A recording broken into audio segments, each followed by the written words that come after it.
Voici Jack. Après des mois d'économie, il a enfin réservé le voyage de ses rêves à Paris. Il s'installe à l'hôtel, change ses dollars en euros et décide de se balader dans la ville. Sur l'une des grandes artères animées de Paris, il remarque un attroupement autour de ce qui ressemble à un artiste de rue. En s'approchant, il réalise qu'on joue à un jeu qu'il connaît. Des gens misent. Certains perdent, mais beaucoup gagnent. Il mise 50 € et choisit le gobelet du milieu. Il perd. Il mise encore 50, observe attentivement les gestes du joueur et choisit le gobelet de gauche. Il perd à nouveau. Ça continue pendant 10 minutes jusqu'à ce que Jack ait perdu tous ses euros fraîchement changés. Mais Jack n'est pas le seul perdant ce jour-là. Des milliers de personnes dans le monde se font plumer à ce jeu chaque jour. Qu'est-ce qui rend ce vieux jeu si simple en apparence mais presque impossible à gagner? Comment ces gangs s'en sortent-ils impunément? Et que faire pour ne pas tomber dans le piège? Dans cette vidéo, on s'attaque à l'une des arnaques les plus répandues au monde.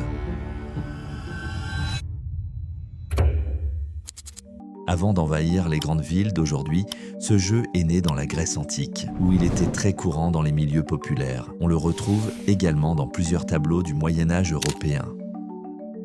À l'époque, on utilisait des coquilles de noix pour cacher l'objet. Le jeu connaît un succès considérable tout au long du 19e siècle, sous le nom de Thimble Rig, et les parties s'organisaient souvent dans les foires itinérantes ou aux alentours. Une équipe de bonneteaux se compose d'un meneur et de complices. L'arnaque n'a rien de nouveau, elle dure depuis des centaines d'années. La crainte de la prison et la nécessité de trouver de nouvelles victimes obligeaient ces meneurs à se déplacer de ville en ville sans jamais s'attarder trop longtemps au même endroit. L'un des escrocs les plus célèbres du 19e siècle s'appelait Jefferson Randolph Smith. Il dirigeait des gangs organisés de bonneteaux à travers le Midwest américain, puis en Alaska. Au XXe siècle, le jeu se cantonne aux soirées clandestines et aux coins de rue isolés.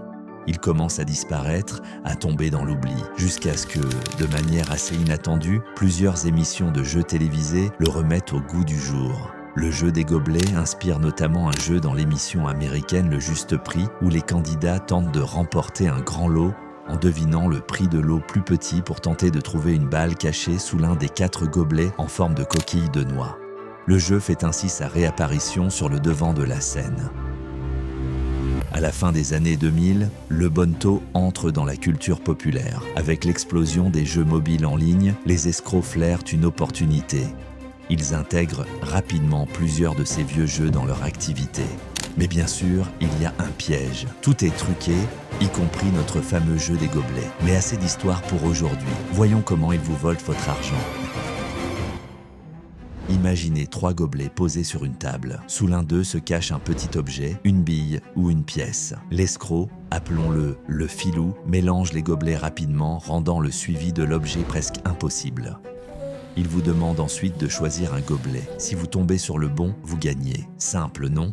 Eh bien, pas du tout. Le secret réside dans la manipulation et la distraction que le filou met en œuvre. Il ne mélange pas les gobelets au hasard. Il enchaîne une série de gestes précis et répétés pour tromper votre perception. C'est comme un tour de magie. Le filou peut faire croire que l'objet passe d'un gobelet à l'autre, alors qu'en réalité, il reste au même endroit. Il peut aussi le dissimuler dans sa main pendant qu'il déplace les gobelets. L'essentiel est de garder les yeux rivés sur les gobelets. Mais le filou multiplie les techniques pour vous distraire. Il parle sans arrêt, lance de fausses pistes ou mélange à toute vitesse pour brouiller votre vision. Le but est de vous faire croire que vous prenez une décision réfléchie alors que l'issue est déjà fixée d'avance. Vous êtes guidé vers le mauvais gobelet. Et il a toujours une longueur d'avance sur vous. Contrairement à ce qu'on pourrait penser, le tapis ou le tissu posé sous les gobelets n'a rien à voir avec le tour. Il est là simplement pour faciliter le glissement des gobelets qui, eux non plus, ne sont pas truqués. Toute l'arnaque repose uniquement sur la dextérité de l'escroc. Le même principe existe avec des cartes. C'est ce qu'on appelle le bonneteau à 3 cartes. L'escroc prend 3 cartes, en marque une et les pose côte à côte sur une surface plane. Il prend une carte dans une main et 2 dans l'autre. C'est là que tout se joue. Même s'il semble lancer la carte du dessous, il peut en réalité lancer indifféremment celle du dessus ou celle du dessous. Pendant le mélange, la victime suit la mauvaise carte depuis le début. Le geste, bien exécuté, est indétectable.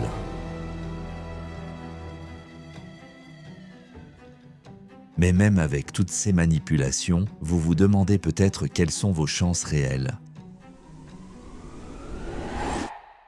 Si vous voyez un groupe de personnes autour de l'escroc qui mise et gagne gros, ne vous emballez pas.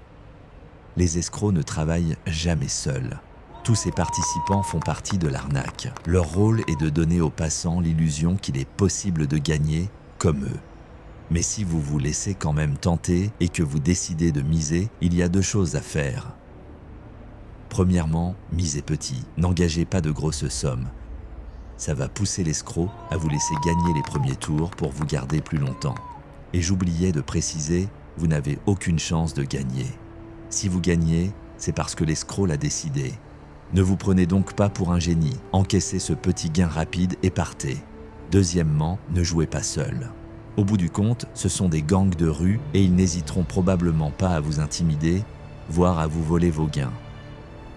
Comme dans un casino ordinaire, l'objectif des escrocs est de vous garder le plus longtemps possible.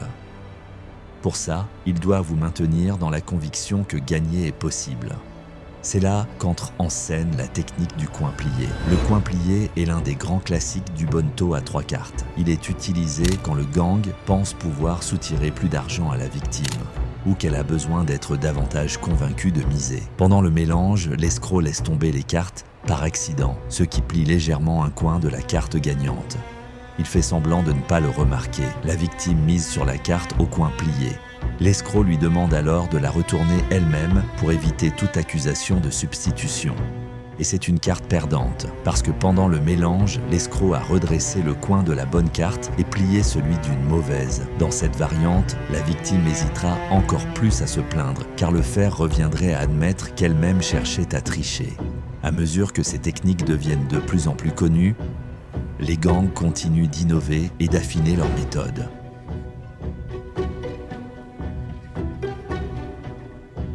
Mais comment ces gangs parviennent-ils à arnaquer des gens en plein jour? Prague, Paris, Berlin, Londres. Ces escrocs n'opèrent pas seuls. Ce sont des organisations criminelles qui envahissent les rues d'Europe occidentale. On se demande pourquoi ils sont toujours en liberté et pas derrière les barreaux. Et pourquoi la police reste-t-elle aussi passive? Le bon sens pousse à croire que la police touche sa part pour laisser les gangs tranquilles. Cette hypothèse ne peut pas être écartée. Des cas de corruption policière ont été documentés dans plusieurs pays à ce sujet. Mais le problème est bien plus profond que ça. Après plusieurs attentats terroristes, de nombreux gouvernements européens ont recentré leurs priorités sur la lutte contre le terrorisme. Résultat, une mobilisation accrue des effectifs et plusieurs brigades se retrouvent en sous-effectifs. Dans beaucoup de pays européens, la situation est presque sans issue. On arrête quelques membres d'un gang aujourd'hui, un autre groupe reprend leur place dès le lendemain. Tant que ces gouvernements ont d'autres priorités, le bonneteau n'est pas près de disparaître.